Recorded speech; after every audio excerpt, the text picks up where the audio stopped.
Aj slepý vidí, že Majerský a spol v KDH spravili puč. Kedysi som si myslel, že na to stačí upozorniť, veď komu by vyhovovalo konfrontovať stranu v princípe s rovnakým hodnotovým systémom. Je to však práve hodnotový systém, ktorý ma nabáda k otázke, je práve Korčok tým, kto dokáže zastupovať voličov KDH? Najmä vo vzťahu k rovnakopohlavným manželstvám, či farárke propagujúcej LGBTI agendu, ale napríklad aj v otázke potratov. Samotní majerského voliči už hovoria, že jeho bezmedzná podpora Korčoka je neobhájiteľná.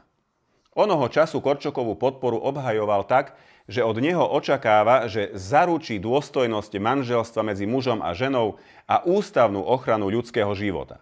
Korčok to hneď na druhý deň v rozhovore poprel. Naša spoločnosť je podľa neho už na registrované partnerstvá pripravená a preto, keď to parlamentom prejde, takýto zákon podpíše. Odvtedy ma však zaujíma otázka, čo motivuje Majerského, že sa aj napriek tomu rozhodol oklamať a sklamať svojich voličov so stabilnými hodnotami. Vidím to len ja, že tento prístup začína byť pre ostatných členov strany čoraz chúlostivejší a nevysvetliteľný. Zdá sa, že jediný priaznivec mu zostal len v rodine. Miriam Lexman, manželka pána Majerského, je poslankyňou Európskeho parlamentu. Je jednou z tých, ktorí sa poslušne naučili bruselské lekcie a teraz za drobné zrádzajú ideológiu strany.